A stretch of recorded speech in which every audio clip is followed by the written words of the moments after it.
নমস্কাৰ মৰমৰ ছাত্ৰ ছাত্ৰীসকল, আশা কৰোঁ সকলোৱে ভালে আছা। আজি নতুন ভিডিঅ' এটা পুনৰ লৈ আহিছোঁ তোমালোকৰ বাবে। ভিডিঅ'টোৰ বিষয় হৈছে তৃতীয় শ্ৰেণীৰ স্পন্দন কিতাপটোৰ পাঠ নং 1ৰ নতুন অমলা গীত পাঠটোৰ সম্পূৰ্ণ প্ৰশ্নৰ উত্তৰ।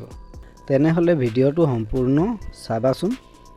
এইখিনিতে কৈ দিওঁ, তোমালোকে যেতিয়া ভিডিঅ'টো চাবা বা প্ৰশ্নৰ উত্তৰসমূহ লিখিবলৈ ল'বা, তোমালোকৰ লগতে পাঠ্যপুথিখন লৈ ল'বা।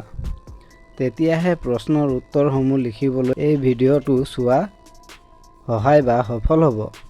ঠিক আছে, পটাপট আমি ভিডিঅ'টোলৈ আগবাঢ়োঁ। 1 নম্বৰত কি লিখা আছে, আলোচনা কৰোঁ আৰু লিখোঁ আহা। তো আমাক কি কৈছে, আলোচনা কৰি লিখিব কৈছে। ক আখৰটোত কি লিখা আছে, ক আখৰটোত লিখা আছে গীতিকাৰে গীতটিত পৃথিৱীখনক কাৰ লগত তুলনা কৰিছে।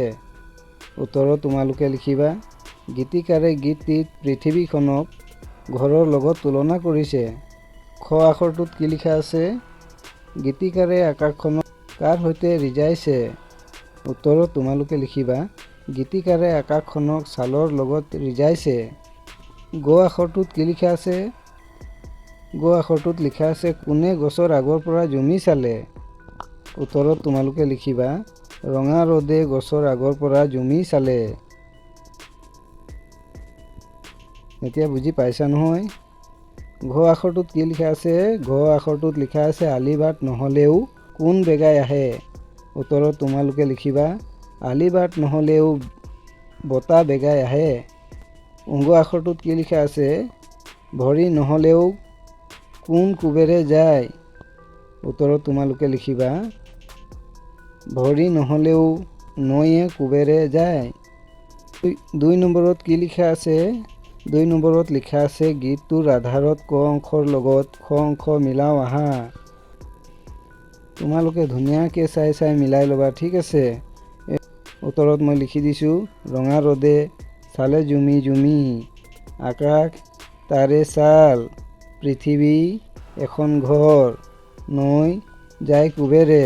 তোমালোকে ভালদৰে আঁচটানি মিলাই ল'বা। ঠিক আছে, জানো আহা, এইটো আমাক কি কৈছে, জানিব কৈছে। ছাল শব্দটোৱে ঘৰৰ আচ্ছাদন বা ঢাকনি বুজায়, কিন্তু গছ জন্তু আদি গাৰ স্বাভাৱিক ঢাকনি বা বাকলি বুজাবলৈও ছাল ব্যৱহাৰ কৰা হয়। ভাষা অধ্যয়ন। 3 নম্বৰত কি লিখা আছে, গীতটিত পোৱা শব্দবোৰ শব্দজালত বিচাৰি ঘেৰ দিওঁ আহা। তোমালোকে এইভাৱে ঘেৰ দি যাবা। ঠিক আছে, মই ইয়াত লিখি দিছোঁ, এইবোৰ চাই লোৱা। উত্তৰত লিখা আছে আলি, ঘৰ, আকাশ, কাম, ৰঙা, ভাল, ছাল, পৃথিৱী, বেলি। এইটো জালখনত তোমালোকে পাবা। এইবিলাক তোমালোকে ঘেৰ দি ল'বা। ঠিক আছে। খ আখৰটোত কি লিখা আছে, খ আখৰটোত লিখা আছে উদাহৰণত দেখুওৱাৰ দৰে তলত শব্দবোৰৰ খালী ঠাইত একোটাকৈ আখৰ বহুৱাই নতুন শব্দ সজাৰ খেল খেলোঁ আহা। এই খেলটো তোমালোকে খেলিব পাৰিবা নহয়। উত্তৰত লিখা আছে আকাশ, আকাৰ, প্ৰকাশ, পৰিল, পাৰিল, সৰিল, আগৰ, তগৰ, আখৰ। এইবিলাক তোমালোকে পাঠটোত ভৰাই ল'বা। ঠিক আছে, বা বহীত লিখি ল'বা। 4 নম্বৰত কি লিখা আছে, 4 নম্বৰত লিখা আছে তলৰ শব্দকেইটাৰে একোটাকৈ বাক্য সাজো আহা। উদাহৰণ, আকাশ, আকাশখন নীলা বা ৰাতি আকাশত তৰা ওলায়। পৃথিৱী, পৃথিৱীখন ঘূৰণীয়া। বেলি, বেলি পশ্চিম দিশত মাৰ যায়। ৰ'দ, আজি বৰ ৰ'দ দিছে। বতাহ, বতাহ বলিলে দেখা পোৱা নাযায়, মাত্ৰ অনুভৱ কৰিব পাৰি।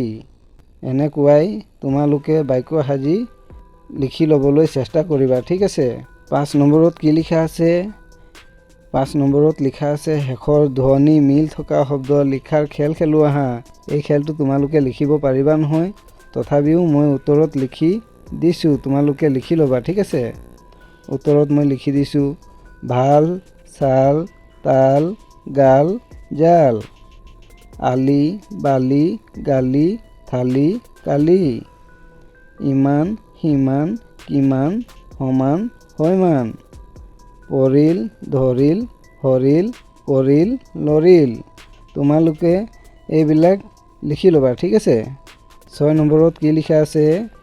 6 নম্বৰত লিখা আছে বাওঁফালৰ শব্দবোৰৰ লগত সোঁফালৰ অৰ্থ প্ৰকাশক অংশটো আঁচ টানি মিলাও আহা।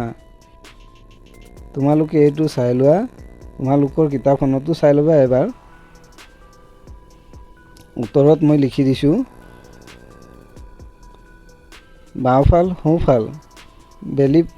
বেলি পৰে বেলি মাৰ যায়, বেলি উঠে বেলি উদয় হয়, বতাহ আহে বতাহ বলে বা বতাহ বয়, নৈ যায় নৈ বয়।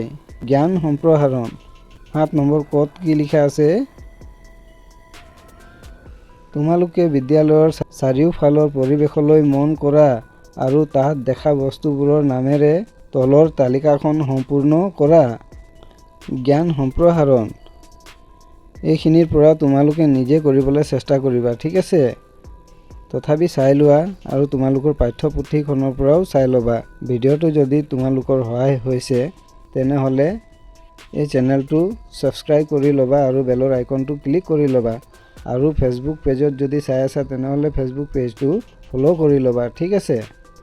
এই ভিডিঅ'টো চোৱাৰ বাবে তোমালোকক ধন্যবাদ।